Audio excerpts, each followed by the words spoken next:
Hello and welcome to Tableau Certified Data Analyst. In this lesson, I'm going to show how to pull data from a relational database by using a custom SQL query.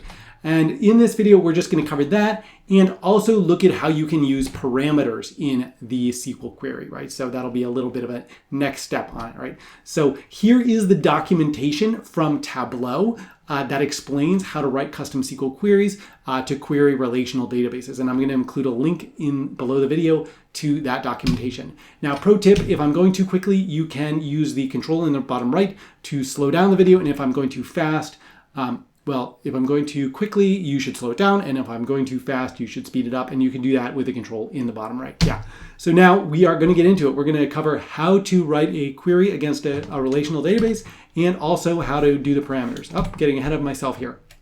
So now I'm going to switch over to Tableau and let's see, first I need to actually do the connection, right? I have it down here, Postgres SQL. I've already got all my connection information here. I just need to type in my password, hit enter to sign in.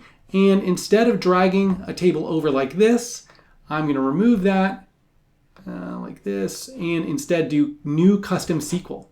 Right, and so now I'm going to try a SQL query. So I'll do select star from rental A, inner join, inventory B on A dot, inventory ID equals B dot, inventory ID, right? And I'm gonna try running this in Postgres just to confirm that it works. I've got PG admin here, and I'm gonna go do play to execute that query. So that runs just fine. And now I'm gonna try running it in Tableau and click this button. And so there is something it doesn't like. It says column name inventory ID is ambiguous, right? And so in order to fix that, I think the easiest thing, I could rename inventory ID because it appears, I think, twice in the query, right? If I look over at pgadmin, you see it appears here, right? And also here, right? Because both tables have that ID. And so a couple things I could do. One would be to rename it. I'm just going to keep it simple and take all the columns from A and only the store ID and film ID from B, because I think those columns are not repeated, right? And so now I just added those two columns from inventory to my table, right? That's the purpose of this query, is to just add those two columns.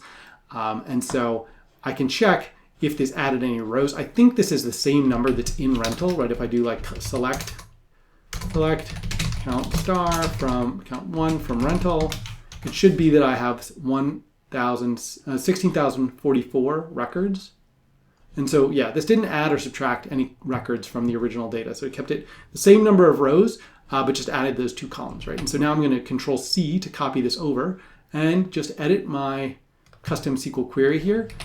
Oops, shoot, didn't copy correctly. So do copy, Control C over here, and now click OK. And now when I do update now, I don't get that error. And so now I've got my query running using custom SQL, right?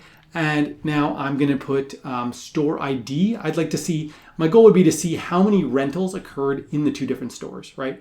And so if I double click store, it's actually being treated as a number. So I don't want it to do that. It's being treated as like an aggregatable column dimension. Measure rather than a dimension. And so I'm going to remove it for now and switch it to being a dimension, right? It's currently a numeric measure field, but I'm switching it over to being a dimension, right? So I could switch it back to being a measure. Right now it's a dimension. And so now that it's a dimension, I can double click to copy it into the field and then click this count. And so this tells me that Store 2 actually had more rentals than Store 1. They're pretty close. Store 1 had 7,923 rentals. Store 2 had 8,121 rentals. And so I could do the same thing in Postgres, right? But I would have to do like a group by. I would do like select count 1, comma store ID from, and then the same thing I had before, right? And then group by 2. That will give me the same thing that I have in Tableau, right? 7,923 for store 1, 7,923 for store 1, right? So that is my custom SQL. I've written it. I could do more complicated queries, but you get the idea, right? Is if you know how to use SQL and you can write it in pgadmin, you can just use the new custom SQL option and write the same query in Tableau, right? That's the idea. There might be some cases where your source database doesn't allow certain types of queries, but in general, like this should be a pretty smooth process. Now, I want to show you using a parameter, right? So I'm going to open this up, and then I'll do a, let's see, where, and now I'll do store ID equals, and create a new parameter, and I'll call it store ID selection, and I'll just do 2 possible values, do a list, 1 and 2, right? So let's see, should it be an integer or should it be a string? I think this maybe a string. I think I made the store ID a string, right? So actually it's still, this is called a string. Yeah, so now I'm going to write this, and right now I haven't, let's see.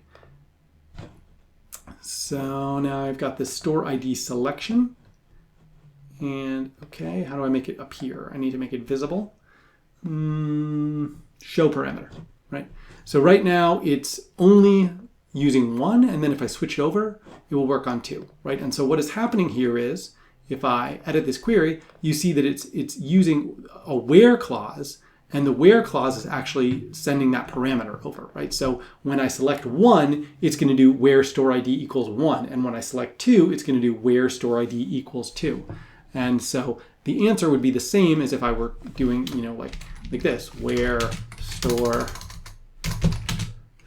ID equals 2. I think that's the way it would go, right? So it will return this, and then whatever comes out of this, that will then be what's driving my view.